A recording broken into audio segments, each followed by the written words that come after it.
Apa? Ikhlas itu seperti surat Al-Ikhlas. Namanya Al-Ikhlas tapi nggak ada bacaan alif.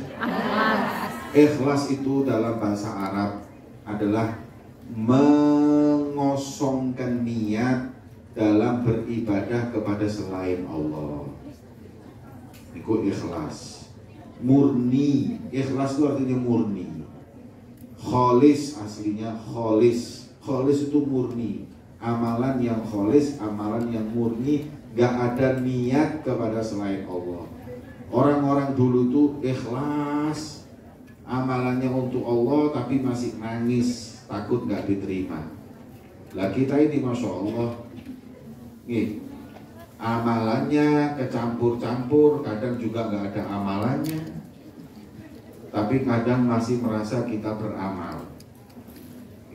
Makanya tidak diperkenankan kita mengumumkan amal ibadah. Jadi kalau kita sholat malam, gak usah difoto, gawe status itu gak usah.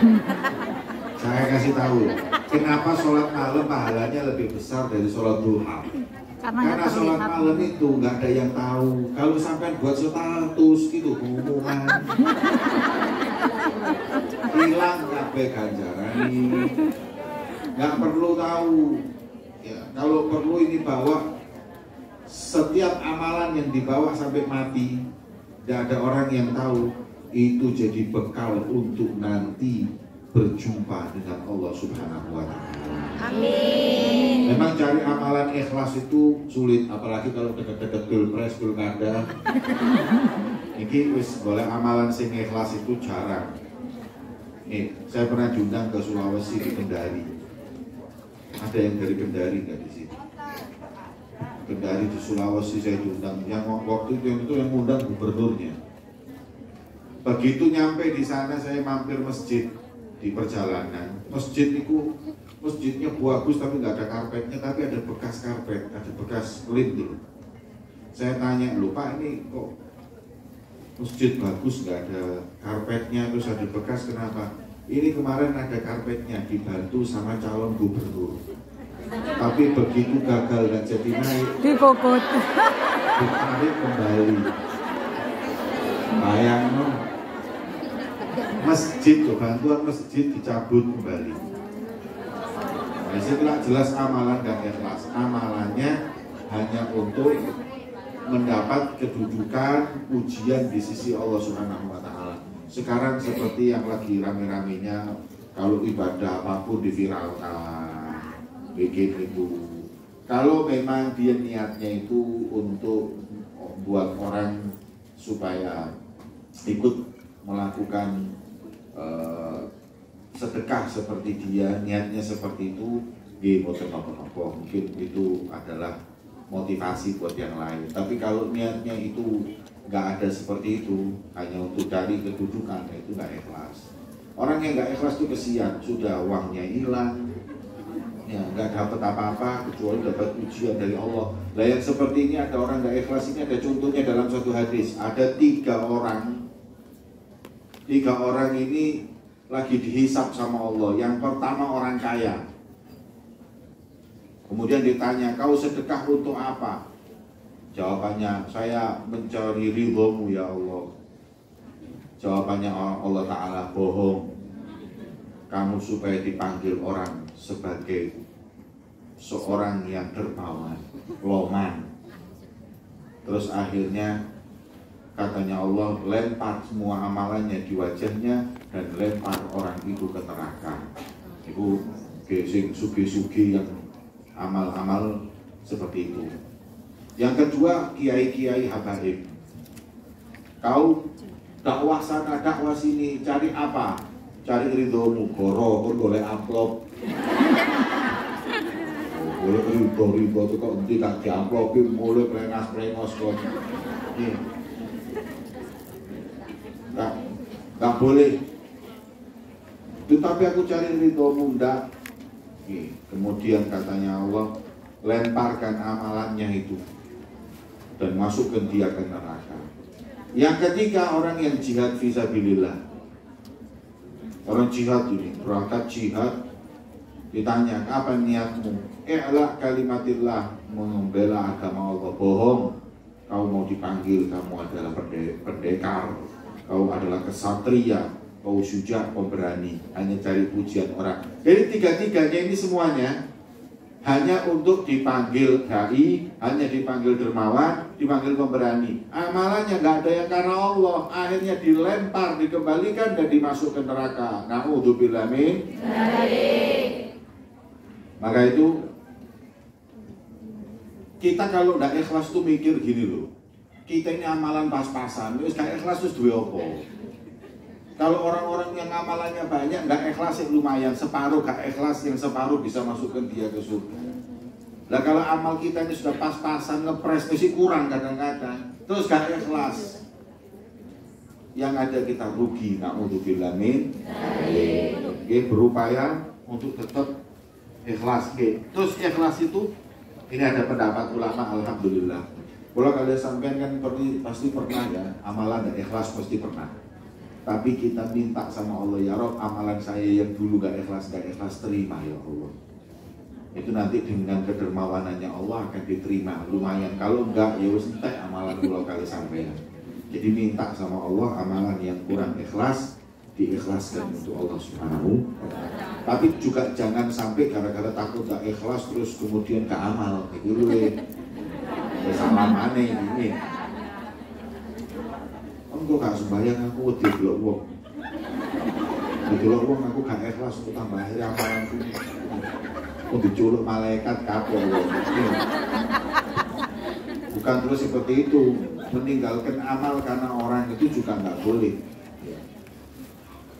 Kemudian ini pertanyaan yang 4 alinea. Kok kirim surat aku apa pertanyaannya?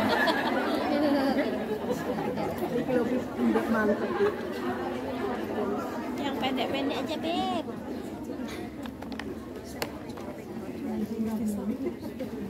Amalan apa yang kalau diamalkan membuat supaya tidak takut menikah?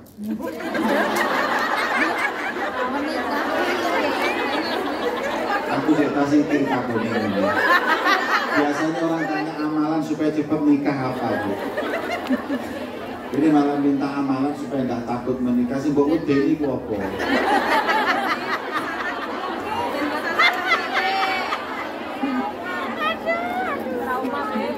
Ya berarti bukan jangan takut menikah. Doa bed amalan apa yang membuat saya dapat suami yang soleh.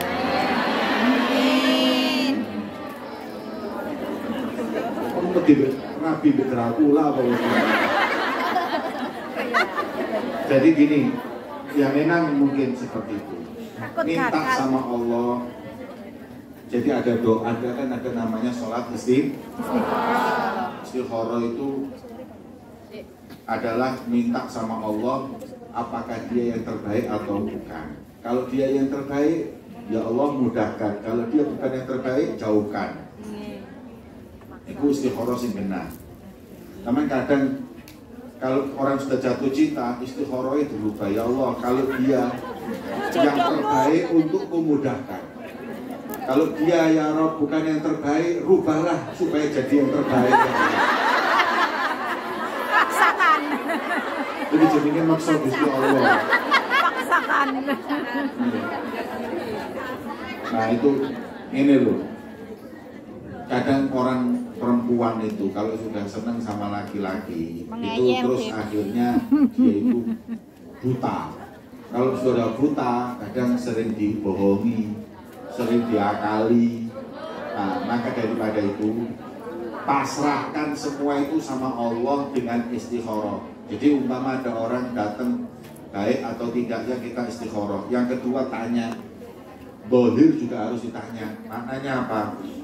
Maknanya tanya ke ini laki-laki ini siapa?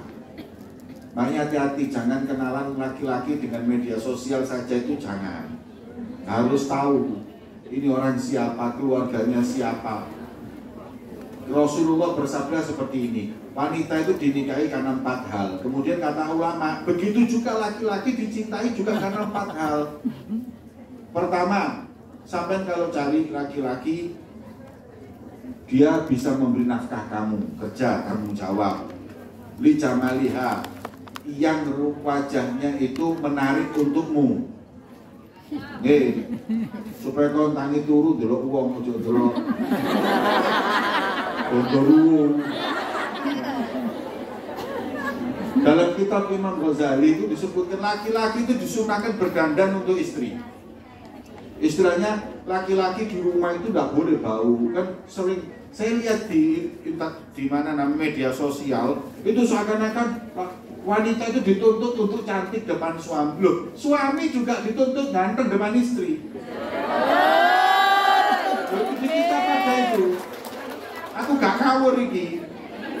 Di kitab Imam Ghazali disebutkan bahkan sampai ada ancaman, misal perempuan Bani Israel banyak yang selingkuh karena apa? Laki-lakinya tidak berhias di hadapan istrinya. Makanya disunahkan pula laki-laki itu untuk berhias di hadapan suami. Kemudian Nabi di depan istri. Terus kemudian Istri dituntut. begitu pula hasab. Nah niki hasabiha itu iki anaknya sopo. Sebagaimana kita nggak boleh nikah sama perempuan yang nggak tahu asal usulnya, laki-laki yang nggak tahu asal usulnya juga jangan. Dari keluarga gimana kita harus tahu. Ya. Dan terakhir adalah yang paling penting itu fadfar bihakidin, agamanya. Itu yang paling jadi penting. jangan lihat kalau nikah dengan orang yang agamanya kuat itu menghargai. Katanya Nabi SAW, yang memulihkan perempuan itu mulia, yang menghinakan perempuan itu hina. Perempuan itu kata Nabi SAW, suku binisa khairah. Saya wanti-wanti kamu untuk nikah dengan wanita itu baik-baik. Kalau memang dia nggak bisa diajak dalam kebaikan, kembalikan ke orang tuanya secara baik-baik. Adapun wong lanang ngusir itu gak beres. Nih, itu tidak menghargai, dia bukan orang yang mulia. Maka itu minta sama Allah agar diberi oleh Allah laki-laki yang soleh. Terus kalau minta sama Allah itu yang jangan nganggur. Nih, ya Rob, kalau nyuwun ya Allah, judukno sing soleh ya Rob, sing alim, sing subuki, sing gawanteng. Lo minta sama Allah seperti itu. Kalau nggak dapat 100%, 70%, 60%, jangan ya Allah masuk kapati nganteng nggak apa-apa ya Allah, kapati suki nggak apa-apa, kapati soleh mabuk ini nggak apa-apa ya Allah. Ini salah ini. Saya ini pernah dengar seorang perempuan ini nikah di multazam waktu umroh, minta sama Allah, ya Rob, saya minta suami yang ganteng, alim, anaknya wong soleh.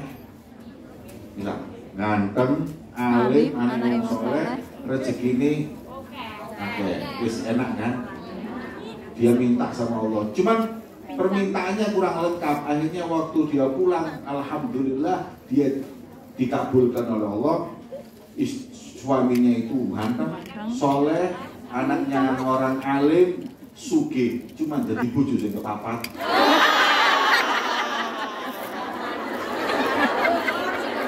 Ya, sebab doanya dia kan tadi ngomong gitu, dia nggak ngomong saya satu-satunya ya Allah, nggak ngomong dia. Makanya doa sing lang.